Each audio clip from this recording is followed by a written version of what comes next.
Hey you guys, welcome back to my channel. I am obviously filming somewhere new today. I'm at home in my little at-home office. I just moved this down from my upstairs and I thought it would be a good little new background for you to look at while I'm recording this. So we are on week 4 of our 90 days to home ownership challenge. So that means we do still have 8 weeks left, but that's okay, we're gonna make it through. If you've stuck around this long, thank you so much, I really appreciate it. Before I go any further, please make sure to give this video a thumbs up and subscribe if you want to watch more of my content and get notified when I upload a new video.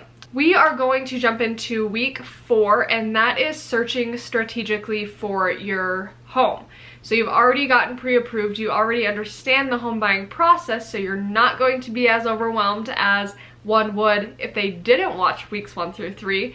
And we are ready to start compiling a list of our wants and needs so that when we go into a home, we know exactly what we're looking for. We have a list of boxes that can or won't be checked, and we know if the home meets our desires so that we then know if we're ready to make an offer on it. So let's jump into week 4. So during the buyer consultation that I have with my clients, and I'm sorry, you can tell my cats are going to be jumping back and forth all during this video, but one thing that I stress to my clients during our buyer consultation is that they need to take time that night or before we go on our first showing to figure out what their needs are in a house. If they absolutely need 3 bedrooms and 2 bathrooms, if they absolutely need a fenced yard, if they need to be in a certain neighborhood, excuse me. All of those needs need to be written down, visualized, and made aware in their minds before we look at a home.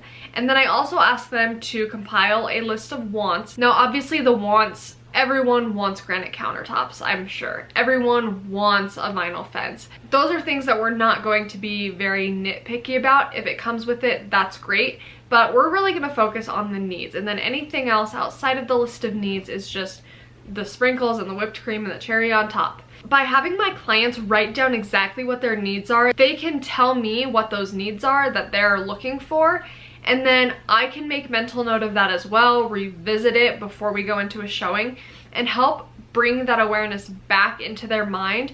Well, hey, look, you have 3 bedrooms in this house, you do have your 2 bathrooms, this one comes with 4 of your 5 needs, and look, it even has a vinyl fence that you really wanted.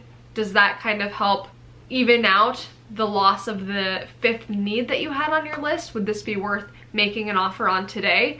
And it really helps them to just be able to reevaluate and analyze where they're at, where this house sits, and know in a quicker time frame if this house is going to work for their family.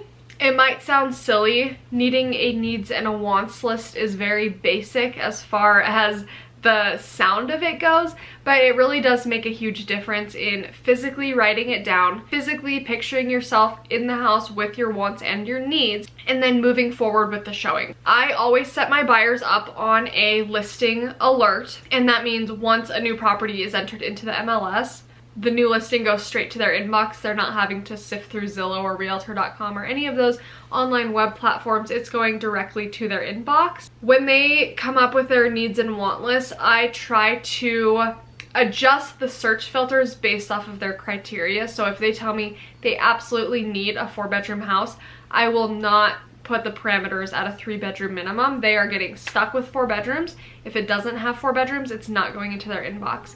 If they need a 2-stall garage, I am not sending them any houses that only have a 1-stall garage. So it gets very specific as far as the major needs go. And then the wants, like I said, those are sprinkled on top, so I don't really filter those out just because it's just kind of hard to. You can't really filter things too specifically, but it sets a confinement on the amount of homes that my clients are going to see. It helps their mind not be overwhelmed with what house was what. It helps them not have to double check if it actually has the bedroom or bathroom or garage count that they're after.